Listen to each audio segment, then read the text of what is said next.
ಮಾಹಿತಿ ಕೇಂದ್ರ ಯೂಟ್ಯೂಬ್ ಚಾನಲ್ಗೆ ಸ್ವಾಗತ. ಇದೀಗ ಗೋಲ್ಡ್ ಲೋನ್ ಪಡೆದವರಿಗೆ ಕೇಂದ್ರ ಸರ್ಕಾರದಿಂದ ಮಹತ್ವದ ಸುದ್ದಿಯೊಂದು ಇದೆ. ಇನ್ಮುಂದೆ ಸಾಲವನ್ನು ತೀರಿಸಲು ಈ ಹೊಸ ನಿಯಮಗಳು ಜಾರಿಯಾಗಲಿದೆ.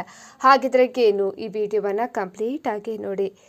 ದೇಶದಲ್ಲಿ ಚಿನ್ನದ ಸಾಲದ ಬೇಡಿಕೆ ಹೆಚ್ಚುತ್ತಾ ಇರುವಂತಹ ಹಿನ್ನೆಲೆಯಲ್ಲಿ ಕೇಂದ್ರ ಸರ್ಕಾರವು ಚಿನ್ನದ ಸಾಲಗಾರರಿಗೆ ಅನುಕೂಲವಾಗುವಂತೆ ಮಹತ್ವದ ಸುಧಾರಣೆಗಳು ಮತ್ತು ಹೊಸ ನಿಯಮಗಳನ್ನು ಜಾರಿ ಮಾಡಿದೆ. ಭಾರತದಲ್ಲಿ ಚಿನ್ನದ ಸಾಲ ಮಾರುಕಟ್ಟೆ 14.5 ಲಕ್ಷ ಕೋಟಿಗೆ ಏರಿದೆ. ಈ ಬೇಡಿಕೆಯನ್ನು ನಿರ್ವಹಿಸಲು ಮತ್ತು ಸಾಲಗಾರರ ಹಿತಾಸಕ್ತಿಯನ್ನು ಕಾಪಾಡಲು ಹೊಸ ಮಾರ್ಗಸೂಚಿಗಳನ್ನು ಇದೀಗ ನೀಡಿದೆ. ಅದೇನಪ್ಪ ಅಂತ ಹೇಳಿದರೆ, ಚಿನ್ನದ ಸಾಲ ನೀಡುವಂತಹ ಹಣಕಾಸು ಸಂಸ್ಥೆಗಳ ಶಾಖೆಗಳಿಗೆ ಕಡ್ಡಾಯವಾಗಿ ಸುರಕ್ಷಿತ ವ್ಯವಸ್ಥೆಗಳನ್ನು ಅಳವಡಿಸಬೇಕು. ಅಂದರೆ ಪ್ರತಿ ಶಾಖೆಯು ಸ್ಟ್ರಾಂಗ್ ರೂಮ್ಗಳು, CCTV ಕ್ಯಾಮೆರಾ ಮತ್ತು ಸೆನ್ಸರ್ಸ್ ಭದ್ರತಾ ವ್ಯವಸ್ಥೆಗಳನ್ನು ಅಳವಡಿಸಬೇಕು ಅಂತ ಹೇಳಿದೆ. ಈ ಭದ್ರತಾ ವ್ಯವಸ್ಥೆಗಳ ಅಳವಡಿಕೆಗೆ ಪ್ರತಿ ಶಾಖೆಗೆ 8 ರಿಂದ 20 ಲಕ್ಷದಷ್ಟು ವೆಚ್ಚವಾಗಲಿದೆ.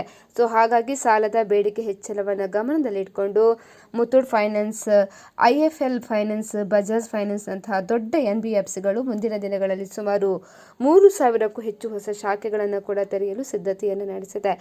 ಈ ಸುಧಾರಣೆಗಳು ಭಾರತದಲ್ಲಿ ಚಿನ್ನದ ಸಾಲ ವ್ಯವಹಾರವನ್ನು ಇನ್ನಷ್ಟು ಬಲಪಡಿಸಿ ಸಾಲಗಾರರಿಗೆ ಹೊಸ ಭರವಸೆಯನ್ನು ಕೂಡ ನೀಡಲಿದೆ. ಸ್ನೇಹಿತರೆ, ಈ ಬಗ್ಗೆ ಅನಿಸಿಕೆಯನ್ನು ನಮಗೆ ಕಮೆಂಟ್ ಮಾಡಿ ತಿಳಿಸಿ. ಅದೇ ರೀತಿ ಮತ್ತಷ್ಟು ಅಪ್ಡೇಟ್ಗಾಗಿ ನಮ್ಮ ಚಾನಲನ್ನು ಸಬ್ಸ್ಕ್ರೈಬ್ ಮಾಡ್ಕೊಳ್ಳಿ.